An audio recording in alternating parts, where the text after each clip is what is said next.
Ողջույն, 42,000 տարի առաջ Եվրոպայում դեռ ապրում էին նեանդերթալացիները ու նրանցից ամենահայտնին վերջին հետազոտությունների արդյունքում երիտասարդացել է ու ստացել ավելի ճշգրիտ թվագրում։ Խոսքը Լա Ֆերասիե մեկ կմախքի մասին է, որը հայտնաբերվել է ավելի քան 100 տարի առաջ Ֆրանսիայում Դորդոն դեպարտամենտի հայտնի Լա Ֆերասի հնավայրում։ Նոր հետազոտությունը ցույց է տվել, որ այս նեանդերթալացին ապրել է մոտավորապես 42,6-39,8 հազար տարի առաջ։ Լա Ֆերասին միջին եւ վերին պալեոլիթի առանցքային հնագիտական հուշարձաններից մեկն է։ 1909-ից 1921 թվականներին անցկացված պեղումների ընթացքում այստեղ հայտնաբերվել է բացառիկ գտածո առնվազն 7 նեանդերթալացիների չափահաս տղամարդու կնոջ եւ տարբեր տարիքի 5 երեխաների մնացորդներ։ Որոշ կմախքներ պահպանվել են գրեթե ամբողջությամբ եւ անատոմիական առումով խաթարված չեն։ Դրանից ելնելով գիտնականներն առաջ են քաշել կանխամտածված հուղարկավորությունների մասին վարկածը, ինչը խոսում է նեանդերթալացիների մոտ այդ հազվագյուտ եւ կարեւոր վարքագծային հատկանիշի առկայության մասին։ Սակայն 20-րդ դարի սկզբի պեղումները ժամանակակից հետազոտողներին թողել էին լուրջ խնդիր։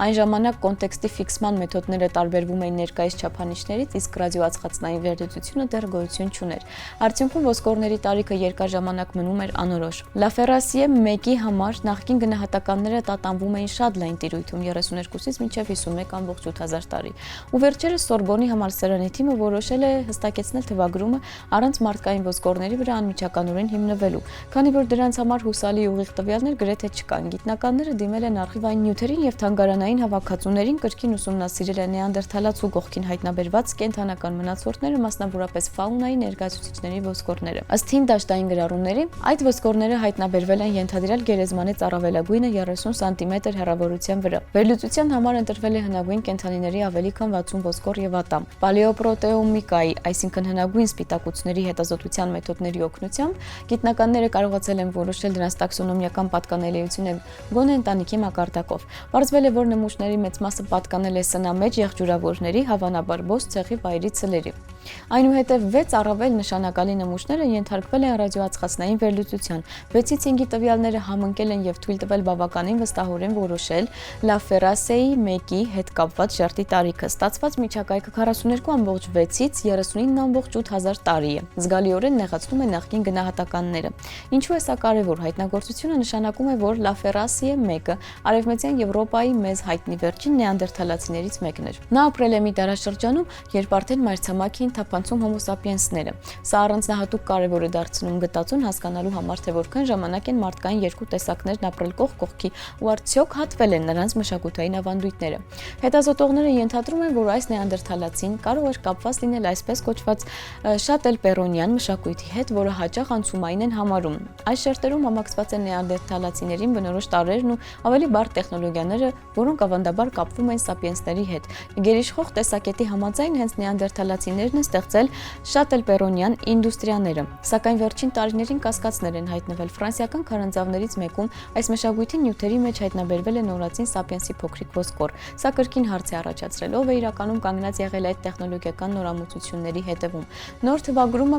վերջնական պատասխաններ չի տալիս, սակայն հստակեցնում է ժամանակային շրջանակները։ Այն ցույց է տալիս, որ Դորդոնի ուշ նեանդերթալացիներն ապրել են ինտենսիվ փոփոխությունների, կլիմայական, էկոլոգիական ու հնարավոր է ժողովրդագրական տեղաշարժերի ժամանակաշրջանում։ Այնպես որ մի կմախքի տարիքի վերանայումը պարզապես դասագրքերում թվերի ուղում չէ, սա քայլ է դեպի Եվրոպայում նեանդերթալացիների գոյության վերջին հազարամյակների ավելի ճշգրիտ ընկալում։ Մի ժամանակաշրջան, երբ նրանց կողքին արդեն հայտնվում էին մեր տեսակի մարդիկ, իսկ երկու մարդկային աշխարհների միջև սահմանն ավելի ու ավելի թափանցիկ էր դառնում։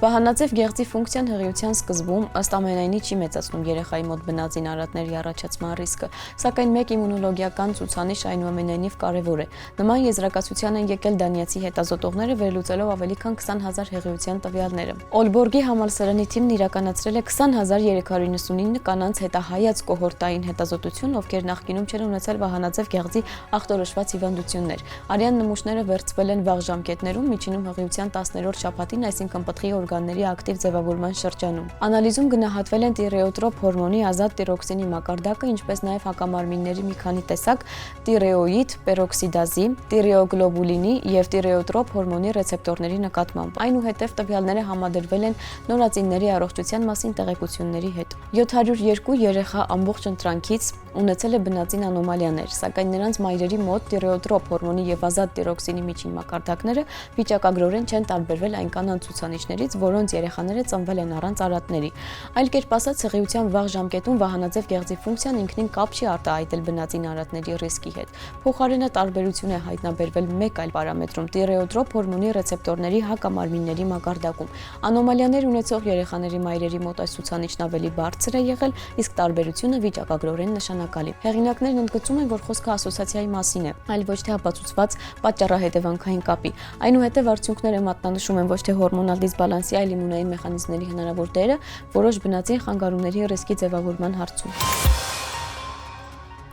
Տարօրինակ կորեր ֆիլմը գիտական ֆանտաստիկա է, որը ինչպես պարզվում է սարսափելի ճշգրիտ է նկարագրում մեր այսօրվա իրականությունը։ Ջեյմս Կեմերոնի սցենարով Քեթրին Բիգելոուի նկարած ֆիլմում պատկերված է 1999 թվականը եւ մի տեխնոլոգիա, որը հնարավորություն է տալիս ձայնագրելու, վերարտադրել ուրիշի հիշողությունները, բառացի տեսնելով, լսելով եւ զգալով ամեն ինչ առաջին հայացքից։ Սյուժեի համաձայն ի սկզբանե տեխնոլոգիան ստեղծվել էր հատուկ ծառայությունների համար, սակայն հետագայում հայտնվել էր սև շուկայում եւ վերածվել նոր թմրանյութի։ Մարդիկ ուրիշի փորձից ձեռք են բերում ավելի ուժեղ կախվածություն, քան իրականությունից։ Այսօր վիրտուալ իրականության նեյրոինտերֆեյսերի ու կյանքն ուղիղ կեթերում հերարցակելու դարաշրջանում գաղափարն այլևս ֆանտաստիկա չի թվում։ Տարօրինակ օրերը պարզապես կիբերպանկ թրիլեր չի, այլ վաղ ու շատ ճշգրիտ խոսակցություն տեխնոլոգիաներից կախվածության անձնական փորձի փոխանակման ու այն մասին, թե ինչ է տեղի ունենում, երբ հիշողությունը դառնում է ապրանք։ Իսկ այսօրվա համար այսքանը, կհանդիպենք։